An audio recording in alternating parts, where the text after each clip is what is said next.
We are up and running on the Eric Zane Show podcast. You're like, wait, what? How? What's happening? What could possibly be occurring? Well, I have a friend of mine who I recently made pals with. And one of the things that came up was, well, first of all, we kind of hit it off in an excellent way, really, really quick. And I was like, this guy is good. This guy's fun. I enjoy talking with him. So, I want to get him on more often than, as often as I can. So then I found out that he likes wrestling or wrestling, whatever you want to say. So it turns out that Wrestlemania week is getting started right now. So I thought, what better thing to do than to bring in the one and only Joey Williamson from Hollywood's World of Sports. Joey, how are you, buddy? I'm doing good. How about you? Never better, never better. Thanks for joining me and being part of this. Yeah, for sure. This coming week is a pretty busy week. Going to be a hectic week for me, especially being a one-man show running Hollywood's World of Sports, because obviously, for sure. Take me through it. How long? I mean, when it comes to WrestleMania week, what you act like this is work for you. Take me through what you're going through on a normal setting. So for Mondays, starting this Monday, you have Monday Night Raw. You have the Hall of Fame on Tuesday. There's a show called NXT, which is like WWE's developmental brand. They have a 2-night show on Wednesday and Thursday. Friday is Friday Night SmackDown. Then WrestleMania is 2 nights this year on Saturday and Sunday. Okay. Let's start with the Hall of Fame. Who is being inducted this year? So let me pull that up real quick. So what's interesting about this year is they're doing 2 Hall of Fame classes because they were unable to do it last year. And so they are combining both Hall of Fame classes. I'm going to pull it up quick. How could you not be prepared for this? I'm terrible. It's in order. I mean, seriously, what? I know, I'm terrible. I forget things sometimes. Like wrestling consumes my brain so much. Oh my God! I sometimes forget more than what I remember. That's okay. So class of 2020, John Bradshaw Layfield. For those who don't know that name, he was part of a tag team called the Acolytes. I remember that. That. Partners with Ron Simmons. The British Bulldog, Davey Boy Smith. Is he the dead one, or are they both dead? Well, all the Harts are gone. They're all dead? Except for Bret. Bret's the only Hart left. What the hell, in that man? Generation. Yeah, I know. Pause right there. And you got to understand, Joey knows everything there is to know about wrestling. I do not. But following how it consumes the culture and following the unbelievable attention that it gets, that's I am very interested in that aspect of it. So that being what it said, why do wrestlers die so young? What is going on there? Well, a lot of them the ones that are still around, they talk about the lifestyle in the late 80s, early 90s. Lots of partying, lots of alcohol, lots of drugs, steroids. And that's why a lot of the wrestlers in the 80s and 90s didn't live past the age of 40 or 50. Wow. But incredible. Now that the sport has cleaned itself up, you're seeing a lot more longevity out of these guys. And that's interesting because the actual way the wrestlers looked back in the day, they looked like really super swollen bodybuilders. Okay. So that was all big and bold on the outside, but on the inside, the heart and lungs probably were struggling. And then nowadays, the way wrestlers look, their physiques are much more of an actual athlete, I guess more proportioned to doing actual athletic maneuvers. And the wrestling is way different now than it was back then. A lot back then, you just had a lot of holds and hanging on for long. A lot of that dramatics of a slow hold where they're just kind of like recovering. Now they're doing these crazy athletic maneuvers that cannot be overlooked about how athletic that they actually are, right? Yeah. I mean, pro wrestling, obviously, in the sports world, kind of gets obviously a negative taste in people's mouths because it's not an actual sport. But I mean, you have guys that are coming in from football, from a basketball background, guys from weight. I mean, like if you were to go to the WWE Performance Center and like looked at their recruiting class, I mean, there's people from every different walk of life, and yeah, it's a lot more athletic than it used to be. And like there's stuff that I've seen in like the last 5 years that I thought to myself, there's no way they can pull that off. No, I'm always very impressed when I see some of the skills that these guys have on display, and I used to look at it and like just say, oh, it's fake and it's stupid, but it's not like that at all. By the way, somebody is commenting, says Joey's way too quiet. Can't really hear him. Now I can hear you fine, but I don't know if you can maybe get right up to that mic. That's just somebody who is enjoying the show. That would be Hardcore Kenny. Let's try that. Oh, it's much better. Let's try that. Now, to me, it sounded fine, but I'm just letting you know. So, okay. What I was getting at was the way I described it to you once before was that of like, to me, this is just, it's like any serial show that you might watch or you might binge on Netflix, weekly episodic, but just the unbelievable athletics that go along with it. It's a dramatic play actually acted out in live action, Yeah. So that's kind of my take on it. For anybody who's like, oh man, it's not, it's fake. Bullshit. Yeah, it's I hate the word fake. It's not. It's not. Like when, like I tell people all the time, like if you want to go see how fake it is, let me take you down to Kalamazoo to my buddy who runs a wrestling school down there, and then come tell me how fake it is after you've been in the ring. Yeah, the outcomes are predetermined. We agree. We agree there, right? Yeah. But, just like you don't know how your favorite show is going to end on TV, you don't know what it is until the actual live action scene unfolds before your very eyes, Exactly. So I get it. I didn't always get it, but I get it now. Yeah. Okay. So anyway, I completely digress because you were talking about the Hall of Fame, and we stopped on. Was it Davey Boy Smith who's getting inducted? Yep. His son, his wife, and his daughter are accepting the award for him. His son Harry Smith, he goes by Davey Boy Smith Jr.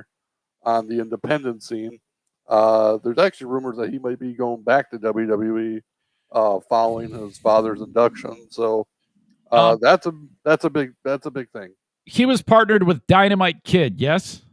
Yes, yep, the original Bulldog. They were actually called the British Bulldogs. And him and Dynamite Kid feuded with the Hart Foundation in the late '80s.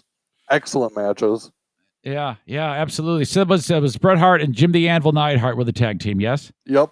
Okay, so now that is when I did watch this. And you said Davey Boy Smith is related to Bret Hart? Yeah, Davey Boy Smith actually married Bret Hart's sister. Oh, okay. So they're not blood relatives. He married into the family. Just like Jim the Anvil Neidhart actually married one of Bret Hart's sisters. So there was 10 kids in that family. Oh my God. Yeah. Okay, so he's getting inducted. Who else is getting inducted? A lot of people don't like this one, but the Bella Twins are being inducted. They kind of really have went mainstream over the last few years with their show Total Bellas and stuff like that. So they've maybe not great wrestlers inside the ring, but they have impacted the wrestling business in other ways. Mm-hmm. Mm-hmm. So they're going in.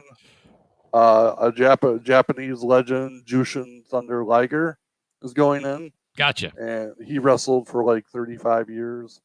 And Mhm. mainly it was out. And that's the cool thing about WWE is they will honor guys who made an impact outside of their company. And because Jushin Thunder Liger really wasn't in WWE that much. Most of his time Right. was in New Japan and WCW. Sorry, I didn't mean to distract you. But no, Matt Miner. Matt Miner. Yeah, actually, funny story about that. I actually went to high school with him. He graduated. He graduated ahead of me, and we used to actually play basketball in the high school gym at lunch hour. He drops that you're the worst cornhole player this side of the Mississippi. I don't believe that because I know you play cornhole very well, Joey. Yeah. That's a bunch of bullshit right there by Miner to drop that. You're in the middle of the thought talking about the Japanese legend, whoever the hell it was. And then here he is dropping this shit on you. I know. Knock it off, Miner. Holy crap. All right. He's anyway, terrible. Sorry. By the way, while you continue on, I want anybody who is enjoying the podcast via the live stream, if you have a question on the chat about wrestling or your thoughts on something, type away, because Joey here knows everything there is to know about this, and he can provide you any type of insight, and you can be kind of like a virtual participant on the podcast. So if you have any questions or thoughts on the chat, whether that be YouTube, Twitter, or Facebook, go right ahead and have at it. Okay, where were we? All right, so the big name, actually I shouldn't say the big name, the big names that are being inducted, kind of like the headliners for this, are the NWO, the 3 original members. Okay, let me try to get this. NWO, that would X-Pac be one of them? Actually, 4 original members, so yeah, good. I totally forgot that he was involved with it. What? Did I just correct you? You know what's funny? I kept thinking the 3 original guys. So good call. I told him. That guy, I think he turned out to be like a drug addict, didn't he? He recovered. Oh, he did. Yeah, he recovered. Well, he's recovering. Yep. Yes, so that it's a constant process. Okay, yeah. that is good. Yeah, he was in bad shape for a long time. Yes, he was. Is he still in the game? Yeah, he actually helps out at the WWE Performance Center every once in a while. Nice. That's not easy to do. Was it? Do you know what he was addicted to, or what he is addicted to? I have no idea. Not easy work, no matter what. Okay, so X-Pac, Kevin Nash. Yep. Okay, isn't he like close to 7 foot tall? Yeah. And he's still in the game too, right? He works in some capacity. He retired in ring a couple of years ago. I'm not sure what he's doing now. I don't think he's directly involved. I mean, I know he shows up to the big shows and hangs out backstage, but I don't think he's directly involved. I remember that he was a gigantic like power forward or a center for the Tennessee Volunteers basketball team. Yep. And then my gosh, and then he transitions to pro wrestling. Mm-hmm. Who I cannot remember for the life of me any other members of the NWO. Hollywood Hulk Hogan. He was? Oh. Yeah, that's how the I don't know. My God. This is about the time that I started to fall off. 1996. Oh my gosh, yes. So what happened was, give you a little refresher on the course. So Kevin Nash and Scott Hall left WWE to go to WCW. Okay. And this was in 1996. So WCW, whoever was in charge back then, I think it was Eric Bischoff, he thought, okay, we should use this story and make it seem like WWF at the time, was invading WCW for real. So Hall and Nash would show up to WCW Monday Nitro every week and disturb the peace and try to pick fights and all this other stuff. Well, then it led to a match in July of 1996, and it was 3 WCW guys versus Hall, Nash, and a mystery partner. Well, the mystery partner did not show up until the end of the match, and it turned out to be Hulk Hogan. Hulk Hogan beat up his 3 friends in WCW, and that's how he became Hollywood Hogan and became one of the biggest bad guys ever. Wow, that's interesting. Now, did you see that coming when it happened? No, actually, I didn't. I kind of had a feeling though, because he was starting to get booed. Just people got sick of the whole red and yellow Hulkamania, saying your prayers, eating your vitamins. Like people started getting sick of it, and so like when I thought about it later in the grand scheme of things, I'm like, oh yeah, that made sense. It makes sense that he turned. Okay. Well, all right. So Hall, Nash, X-Pac, and Hogan are all getting inducted, right? So Yes. as a group, is this the thing that Hogan shows up for? Is that everything's cool? Yeah. Okay. All right. Yep. Okay, so that's who else is getting inducted? So they have a celebrity wing, and William Shatner is going to be in the celebrity wing for 2020. Okay, yeah, crazy. He participated in some way or some shit, or yeah, a couple times, yeah. Okay, all right. So the other thing is they have a thing called the Warrior Award, which honors the Ultimate Warrior. It's basically given to people who make a difference in their community, and so there's been a lot of great participants in the past, but this year they're actually picking a WWE superstar who's like really involved with the community, and his name is Titus O'Neil. Okay. So in the past year, he's done all these outreach things like that. He's been doing it for 10 years. So for a long time. Okay, gotcha. And do they award this every year? They award this person every year? So the Ultimate Warrior passed away in 2014, and they started doing the award in 2015.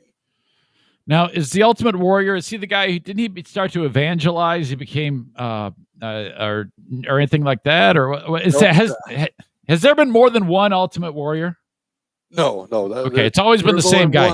Always been the same guy. I thought there was a rumor that there was more than one guy. Yeah, there was, but it wasn't. Okay, all right. That's what confused me. So he passed, and since then they've been doing this, giving this award out. Okay. Yeah. So that is the class of 2020.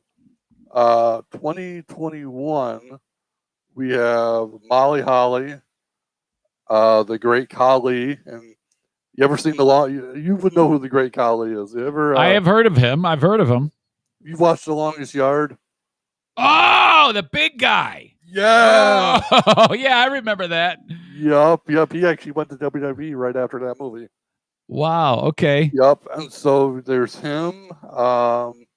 There is Eric Bischoff, which is huge because he was the competition for a long time. Right, but he lit a fire under WCW and in turn the WWE. I mean, a lot of people might argue that had he not gone the route he did, WWE may not have morphed to what they've become now. Exactly. So Kane is another one that's being inducted. Yep. Which is huge. He was a big character in WWE, and the last one I'm actually pretty happy about because he's grew up in Battle Creek, Michigan, and that would be Rob Van Dam. Oh, no kidding! All right, yeah, RVD. What does this guy do nowadays? So he recently just finished up his contract with Impact Wrestling, which starts airing on Thursday this coming week. And so he left Impact Wrestling. I think he's just kind of doing several side projects. I know WWE is doing a documentary on his career right now, so he's been working on that. But over the last year, he wrestled for Impact Wrestling, which is a really awesome wrestling show, by the way. Okay, so are there any wrestling shows that exist? You don't have to name them that you're like, this sucks, I hate this, or do you love it all? I am one of those people that will watch any pro wrestling show out there, right. But I will give you my honest opinion of it. If I think something was really terrible, I'm going to tell you about it. I think something was really great, I'll be sure to tell you about it. Sure. So it's not like, well, so right now there's a company out there called AEW, All Elite Wrestling, and the fans on the internet have kind of created this war, like AEW versus WWE, almost how like it was WCW versus WWE. I don't buy into that stuff. I love watching wrestling for the sake of wrestling. Uh-huh. But again, if something is terrible, I'm gonna talk about it. Now, is AEW the one that Shaq is involved with? Yeah, he just had a match with Cody Rhodes. Having Eric problems over here. Clear my throat. I do that all the time. I hate know. that. I hate that. I know. Hang on. So, yeah, Shaq was just involved with a match with Cody Rhodes, which actually wasn't a bad match. Yep. Shaq handled himself pretty well. Mm-hmm.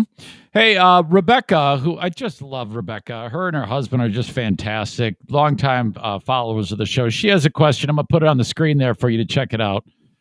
I'm guessing that's Rebecca, or it's her husband who's using her account. But anyway, that's the question. If you see that, what are your thoughts on the Bad Bunny angle? So, Bad Bunny, I'm not sure if you're familiar with him. He's a rapper, right? Yep, he's a rapper. And I think it's a great angle. People accuse WWE of not catering to the younger crowds like they used to. And Bad Bunny is all about, the younger generation. And it's funny that, she brings that up because now Logan Paul is making appearances in WWE. He actually was on Friday Night SmackDown and is going to be at WrestleMania. So I think WWE is trying to correct the criticisms that they get from not catering to a young generation. So I think it's a brilliant move, honestly.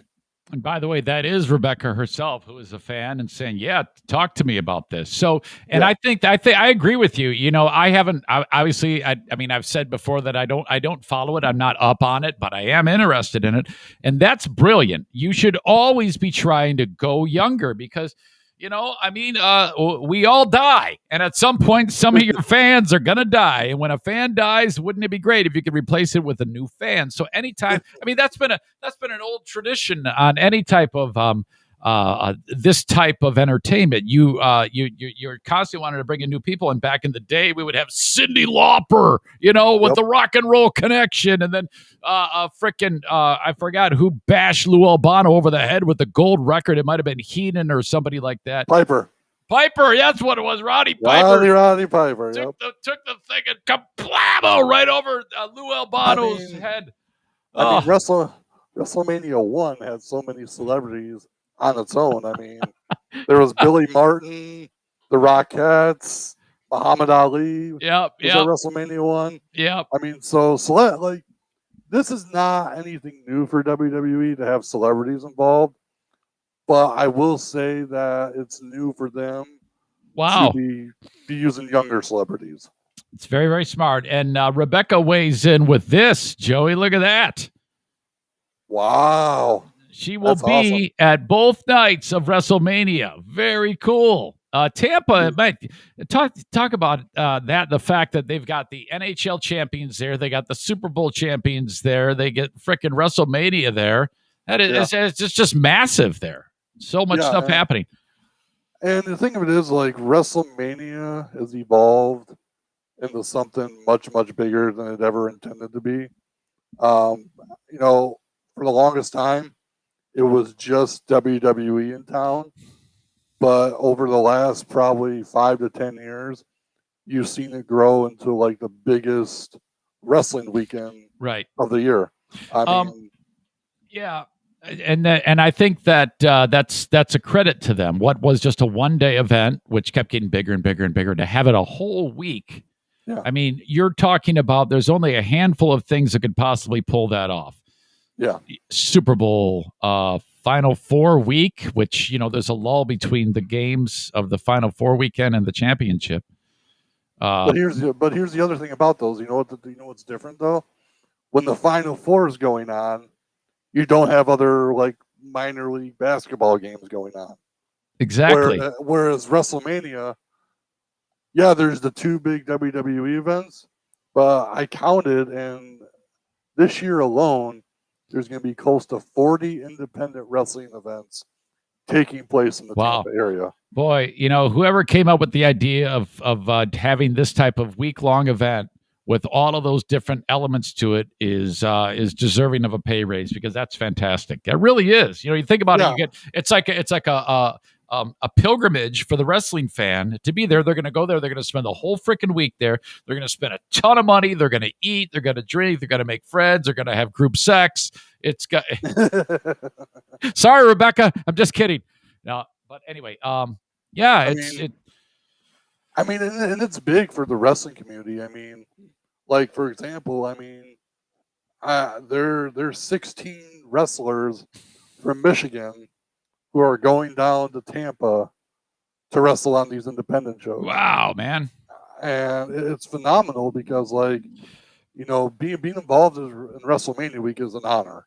Like, it doesn't matter if it's WWE, doesn't matter if it's the independent shows. Like, that's a big deal to be in the same city and being on shows. Yeah, I bet. All right, I keep getting distracted. What is that? It for the Hall of Fame class? Yeah, that is it. Okay, we're done with that. Gotcha.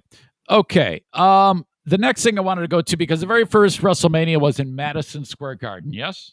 Yes, correct. Okay. Was it WrestleMania 3 in the Silverdome? Correct. Okay. Have you ever been inside of the Silverdome? I was unable to get there, unfortunately. You had never been there for any event? Never been there for anything. It's a little bit, you're a little bit too young for that.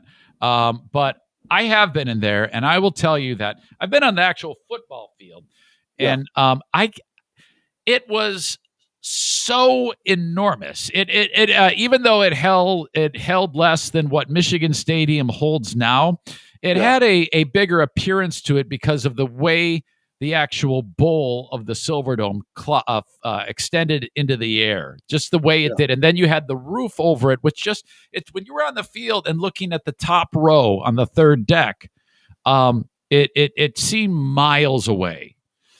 And I can't believe that far into it, only 3 years, they were able to fill it up with 80,000+ people, probably closer to 90,000 if you think about the people that were on the floor. Yeah. It was truly amazing for them to pull that off. And I just recently watched the documentary on Andre. It was because of the work between Andre and the Hulkster that led them to that unbelievable moment. Isn't that right? Yeah. Yep. So this is the way I see it. Hogan and Andre were the draw. I mean, that's what people were coming for. Yeah. But the best match on the card wasn't Hogan and Andre. The best match on the card was Steamboat and Savage. Oh, what a masterpiece! I mean, for a long time, that kind of got lost in translation to what was going on. But like, you look back on it, I'm like, Steamboat and Savage set the bar for a great WrestleMania match. Okay. And what's interesting about the matches is, correct me if I'm wrong, when the wrestlers are in the ring, they know the outcome. So you have the start of the match with they're there, they know the outcome, and everything that happens in between happens in the match, are spoken one to the other, right? There is a dialogue between the two. It depends. It really depends. Like, there are some wrestlers out there who, like Randy Savage, he was notorious for writing everything he was going to do down in the match before the match. Wow. He didn't even have to talk. So there are some guys who just remember everything that they're going to do before they go out there. And if they do talk, I mean, yeah, there have been occasions where you see them talking, like they hide it really good. Yeah, I can never see it. I don't know how they do it. I've only like actually seen maybe 2 or 3 instances where I've actually heard them talking to each other, and that was because the cameraman was too up close. But yeah, like, you can never really tell. Yeah, like, half the time I think they're talking trash to each other. That's what it looks like is going on. Rebecca, who we heard from earlier, she has a question. Thoughts about the Fiend? I don't know what that means. So what is she? Maybe you can give her your take on this, please. So the Fiend is a character. His wrestling name is Bray Wyatt, and so Bray Wyatt has gone. He's kind of evolved as a character over time. Eventually became this alter ego, the Fiend, which is like a horror movie type character. It's interesting because the Fiend, when the Fiend first debuted, he was made to like he was very untouchable. Like couldn't beat him, couldn't hurt him, and then all of a sudden they decided to let Goldberg beat him in like 2 or 3 minutes, and that really ruined the Fiend. Like there was no going back after that. When you have 50-something-year-old Bill Goldberg beating this supposed monster in less than 2 or 3 minutes, like it really tanked the character, in my opinion. So that rubbed people the wrong way. Oh yeah, people. Oh my goodness. Well, why did they do that? Why would they? I don't know what goes on in Vince McMahon's mind. Sometimes I'd like to jump in there and go, okay, why is he thinking this? And to me, like, okay, so the one thing I love about this year's WrestleMania is there's no part-timers and there's no legends on the card this year. And I love that because it's giving the current full-time WWE superstars a chance to shine and be in the spotlight. Right. So they can eventually get to that legendary status as opposed to wheeling out some old timer just for old time's sake. Exactly. So yeah, the Fiend, I don't know. I personally wish he would go back to being like the original Bray Wyatt character that he once was when he first started. Because that character was so cool. Like it was just something unique and different, and now it's gotten to be really it's interesting. Really cheesy and corny. And now, has Vince ever appeared on any type of show where he really kind of like, I don't know, let more information out than he should? Like, was just like, hey, almost like in a reminiscing way, or is he always extremely buttoned up? Like when he's on a talk show, he's very keeps things very close to the chest. I think it was in 2002 or 2003, and Bob Costas was really kind of getting under his skin.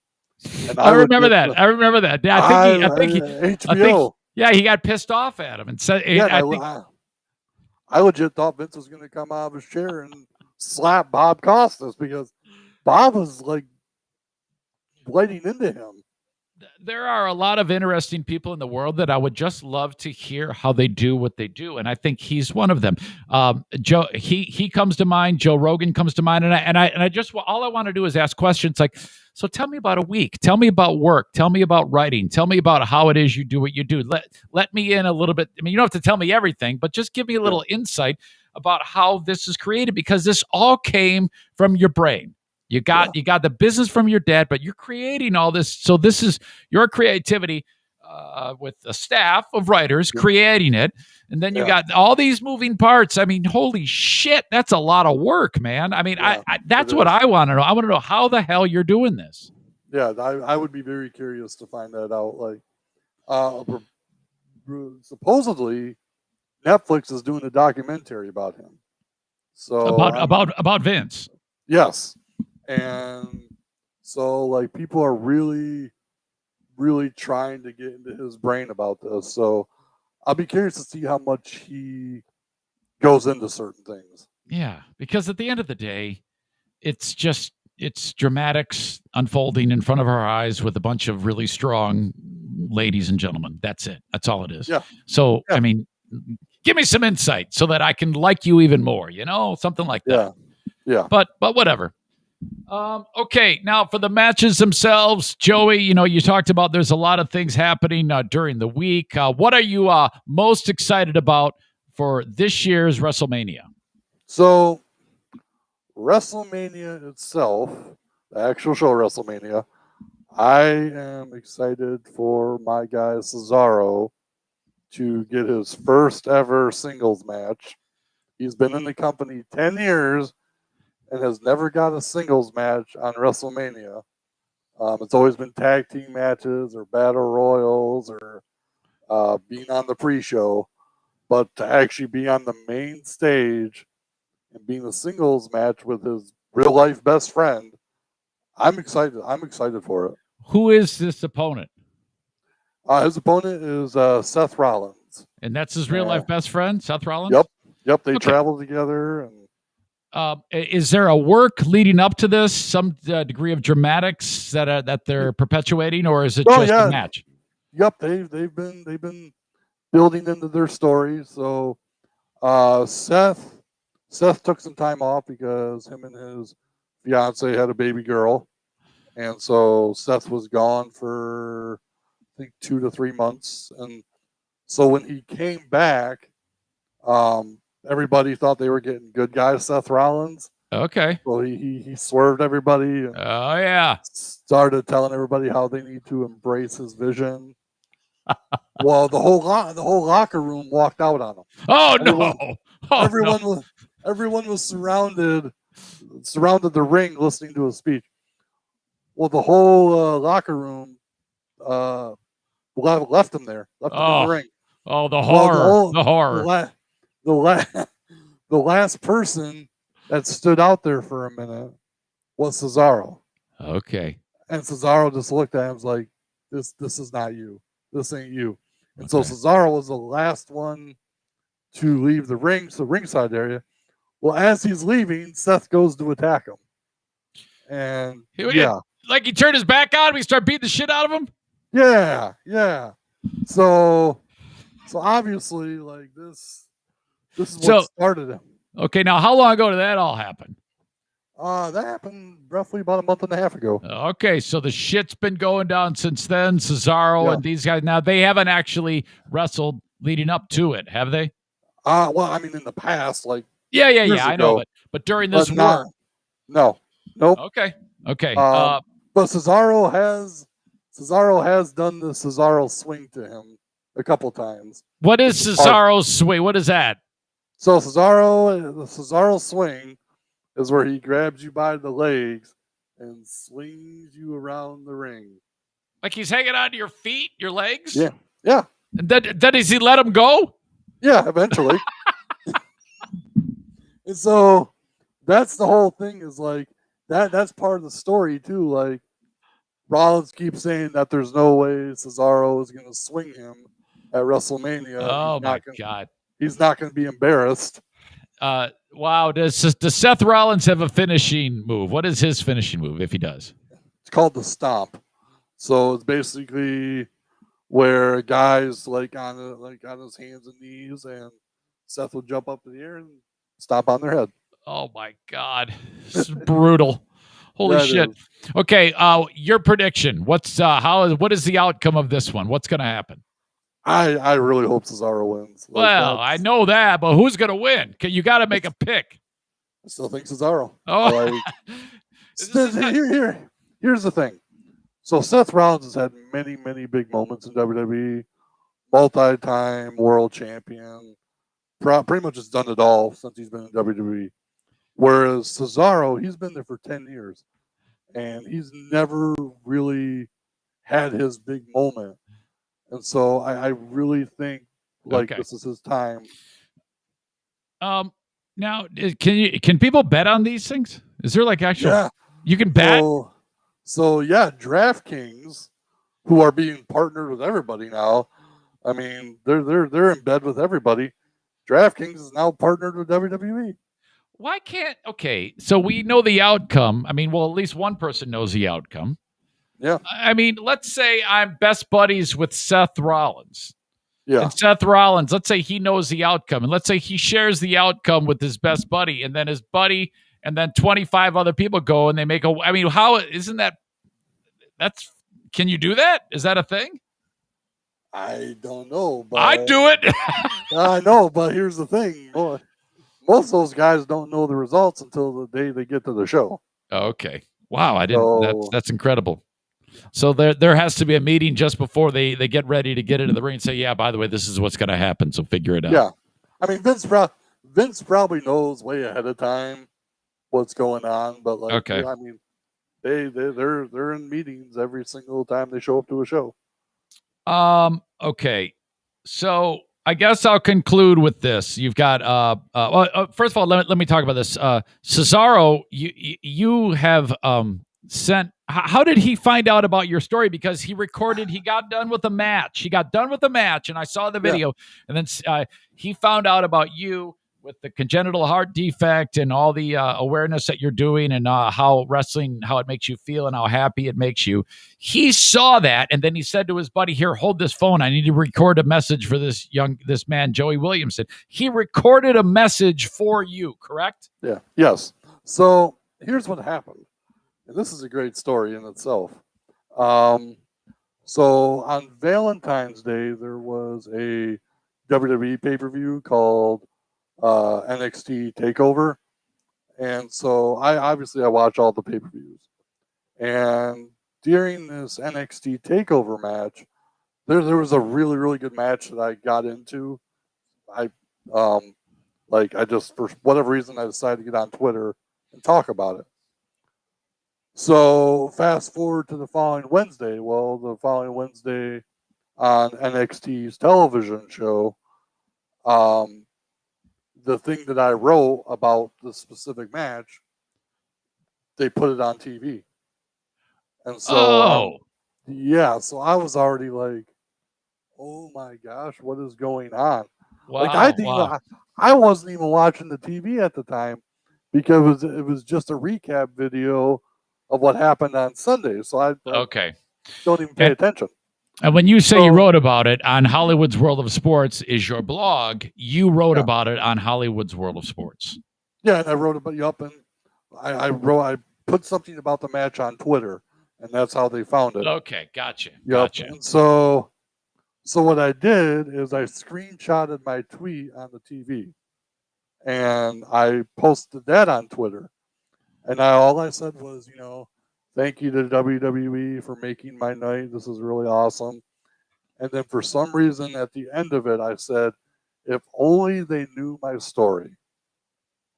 And so, So a day later, this random guy, never talked to him in my life, gets a hold of me and he's like, hey, I saw your tweet about, they only knew my story. I was like, they were like, what's your story all about? And so I told him. And he's like, then he gets back to me. He's like, well, I just wanted to let you know, Triple H saw what you wrote. And Triple H is the one who runs NXT now for WWE. Yeah. And so I'm thinking to myself, okay, this is a scam. This has got to be a scam. Because you just never know. You're right. You're right. I know exactly what you're talking about. So I looked up this guy's name, did a Google search, got on LinkedIn, whatever. I was doing multiple searches on this guy. And it turns out it was the senior director of WWE social media. Oh, okay. That we started talking. That's his job. Yup. And so he started asking me about who some of my favorite guys were. And so I told him about Cesaro and how Cesaro was very instrumental in helping me recover during my last open heart surgery. Because he was doing a lot of awesome things during that time frame. It made you feel good, maybe motivated you, things like that. Exactly. Okay. And so social media guy went back and told Cesaro. And so the following Friday night on SmackDown, after Cesaro got done wrestling his match, social media guy recorded Cesaro delivering that message to me. And so I was in tears. Like when I got that video, I know. I was like, oh my God. I was like, so that's how it all happened. You're right. That's a great story, man. It was basically me talking about the thing that I love Yeah. and something I put a lot of time, effort, and even money into, Sure. and just I love it, And No, that's good. I love that, man. It doesn't matter if it's wrestling or friggin' comic books. There's yep, there's a connection there, and that's excellent. That's excellent. I'm glad, and so that like happened. for me, my love for wrestling, I nowadays, yeah, I love the WWE, but I'm really, really passionate about the independent scene in Michigan because there are just so many great talents, and just some of them are really great people, and I love talking to them, Yeah. even when they're not wrestling. So I really, one of the things I wanted to come across today is I really wish Grand Rapids had a consistent pro wrestling promotion. Right. Yeah, you'd think that it would. I mean, it's a fairly large sized town for Yeah, this, for that. I yeah. don't see why they couldn't. So I mean, we had one quite a few years ago, but it's been almost 10 years since Grand Rapids had a consistent pro wrestling promotion. The nearest one, actually wearing the shirt, is called Independence Pro Wrestling, and they are actually based out of Kalamazoo. And I'm actually trying to get them to come to Grand Rapids a little bit more and hopefully do some stuff here because Grand Rapids has a lot more pro wrestling fans than what people think. Well, yeah, I mean, it just kind of it's people all across the country, all walks of life, watch it. You'd think with more people, Grand Rapids has more people than Kalamazoo. There'd be plenty. It isn't like just because we're in Grand Rapids, there's going to be less people. It Yeah, it's as popular as it's ever been. So yeah, wow. yes. Final thing here for you, Joey. I wanted to make sure, because I said, folks, hey, you got questions? Ask a question. Terry writes thoughts on AEW. Are they going to be around a while? This is one we mentioned earlier. We talked about Shaq is in AEW, and they're kind of upstart. So, what are your thoughts on that, Joey? So my biggest issue with AEW, and I'm sure people will get on me about it, is that a lot of the guys that they're using have been around a long time, and so I feel like they don't do long-term storytelling very well. It seems like every week they're just throwing new matches together, and there's no direction towards it. Sounds like my And podcast. um, well, and in a lot of ways, that's kind of what did WCW in, is there was no direction, there was no Okay. long-term stories being developed. And It's all about writing. You got to write. yeah, You gotta have writers. You gotta have ideas. You gotta have meetings. You gotta frame all this stuff appropriately. That's a you full know, time job. so I like AEW. There are a couple of guys in AEW I really enjoy watching, but I'll be honest with you about it. Outside of WWE, I would say that the one promotion that does the best storytelling and has the best direction is Impact Wrestling. And No kidding. I'm very invested in Impact because they use a lot of guys from Canada and the Midwest. Like there's two guys from Michigan that are featured on Impact every single week. Mm-hmm. Mm-hmm. Yeah. So Yeah. That's awesome. That's all really, really good, man. All right. Yeah, man. I want to close with your final thoughts on this big week for pro wrestling with WrestleMania. I mean, is there anything we should be looking for in particular that stands out to you? What are you thinking? I think well, first off, the NXT. If you love good quality pro wrestling, make sure to tune in Wednesday and Thursday night for NXT Takeover Stand and Deliver. The first night of NXT pay per view will be on the USA Network and Peacock, and then the second night of NXT Stand Deliver will be exclusively on Peacock, which is actually the new home of WWE Network. So I really think really think NXT's 2-night shows really, it's going to be the highlight, I think, for a lot of people. Got it. Okay. All right. Well, I want to do this again, buddy. I really enjoyed it, and I knew I would. Being that I don't watch regularly, but you know what, I might be more likely to do it since you're talking about it and you do such a good job at it. So I've enjoyed the conversation. I know that the people who are here are enjoying it too. Rebecca she goes, "This has been fun segment." So I mean, for you, it's so hard to watch so much. I mean, like literally starting this coming week, because they made it like a lot of the companies are jockeying for television time and to make sure they're not going head to head with anybody else. Yep. Wrestling is literally on Monday through Friday now, every day. Yeah. So you have Raw on Mondays, you have NXT on Tuesdays, you have AEW on Wednesdays, Impact Wrestling on Thursdays, and Friday Night SmackDown on Friday. Wow. Yeah. So if you ever wanted to get behind it, you could just find it anywhere, any day of the week, and then just get into it. And to me, like, because most of your crowd is from Michigan and whatnot, I would say get behind Impact Wrestling. Okay. Start supporting them, because again, there are two guys from Michigan that are on Impact Wrestling, who still wrestle on the independent scene here, and they're like, Impact is really good about bringing in talent from the Midwest, whereas a lot of the other promotions, for some reason, Michigan gets overlooked. Wow. In terms of pro wrestling talent. It's interesting. So, yeah. Hollywood's World of Sports is your website. So it's all, if you were to go to hollywoodsworldofsports.com, that is correct, where you have all of your information on your blogs. I know you're getting set to write one, but you don't just cover pro wrestling, baseball, NASCAR, basketball. I'm sorry?